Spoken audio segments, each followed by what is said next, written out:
A woman walking home alone. A man rushes up behind her. She turns, heart pounding. She thinks he's about to attack. But instead, he leans close and whispers something chilling. Keep walking. Don't look back. He has a gun. What happens next? An attempted kidnapping, a high-stakes secret, and a stranger's unbelievable sacrifice. Will shake her world forever. Marissa Jordan was 28, steady and careful, an HR specialist with a perfect attendance record and a strict 9-to-5 lifestyle. That Wednesday felt like every other, until her train stalled 2 stops early, and she had to walk home through the side streets of Capitol Hill in Seattle. Her phone battery was dead. The streetlights were flickering. She tightened her coat and crossed her arms, her heels clicking louder than usual. She heard it first, the echo of heavier steps behind her. She sped up. So did they. Every warning she'd ever heard screamed in her brain. She gripped her keys like claws between her fingers. A shadow caught the corner of her eye. A tall figure in a hoodie was gaining on her. She turned, just as he reached her. Her mouth opened to scream. But before she could, he stepped beside her, not in front. He didn't grab her. He didn't push her. He leaned in close and whispered so low she barely heard it. Keep walking. Don't turn around. There's a man behind you with a gun. Her breath caught. Her instincts told her to run. But something in his voice, a strange stillness, a controlled urgency, made her freeze. Act normal. I know it sounds crazy. But if you run, he'll shoot. His tone wasn't panicked. It was precise. Cold, almost trained. What? She mouthed. He's about to take you. He's waiting for you to reach the alley. You need to trust me for 1 minute. Keep walking. We'll cross at the light. I'll take you somewhere safe. She hesitated. Her every nerve screamed to scream, to bolt, to fight. But she didn't. She walked. They crossed the street together. Behind them, she caught a glimpse of another man in a puffer jacket veering suddenly, into the alley she'd been heading toward. Her heart stopped. It was real. She wasn't being paranoid. This stranger just saved her from walking straight into a trap. Who are you? She whispered, gripping her bag so tight her knuckles turned white. Elijah, he said. You're safe. But we don't have time. I think he's circling the block. Come with me. Now. She followed.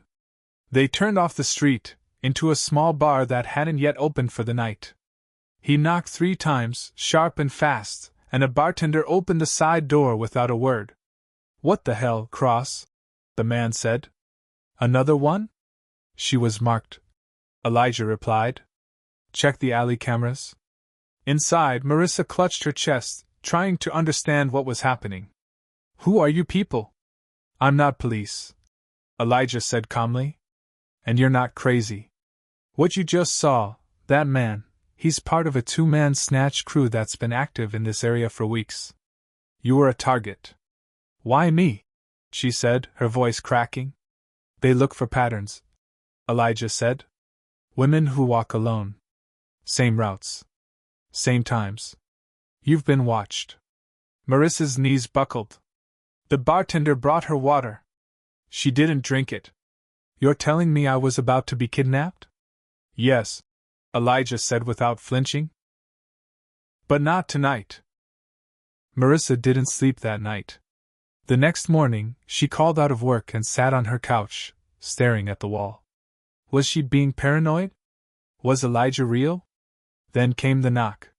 She opened the door, and there he was. Same hoodie. Same calm eyes. I had to make sure you were okay, he said. Why are you helping me? She asked. I used to be military, Elijah said. Now I run a private firm. We track threats before they become tragedies. You showed up on our radar 2 days ago. How? Your name. Your route. You matched 3 prior victims. Marissa sat on the armrest of her couch. So what happens now? He looked at her, dead serious. You change everything. Routes. schedules, locks, numbers. And you never walk alone again. As days passed, she learned more. Elijah wasn't some random vigilante. He was CEO of a firm called Vigil Holdings, a crisis prevention group made up of former military, intel, and rescue professionals. He'd lost his sister to a kidnapping 15 years earlier. She was never found. So now, he made sure no other woman disappeared under the same silence. Marissa began to trust him. But what neither of them knew was that the man from the alley had seen Elijah's face. And he wasn't done. A week later, a van idled outside Marissa's apartment at 2:43 a.m. A shadow moved near the window. Elijah was already watching from the rooftop next door. And this time, he didn't whisper. He confronted. The man in the alley had a name, Marco Varelli. Former cartel runner, now freelancing for a trafficking ring. Elijah had crossed his path before. He thought the man was gone. He was wrong. That night, Elijah used Marissa as bait, but not without her consent. She agreed to go out, same route, same time. Only this time, there were eyes everywhere. Micro cameras. Vehicles. Silent drones. Elijah walked behind her again, hoodie up, same pace. Marco took the bait. He followed her for 6 blocks.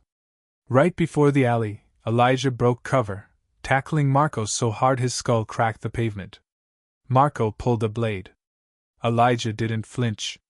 He took the cut. Then he ended it.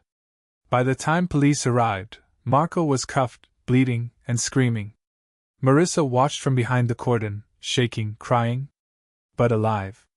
That night, Elijah sat beside her on the hospital bed where a nurse stitched his arm. "You okay?" he asked. "No," she whispered. "But I will be." She took his hand.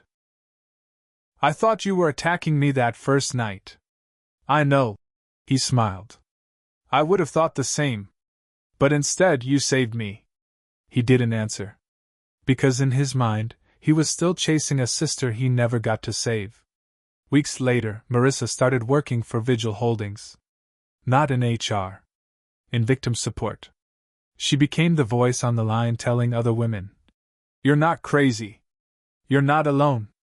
Elijah still walked the streets, hoodie on, silent, watching.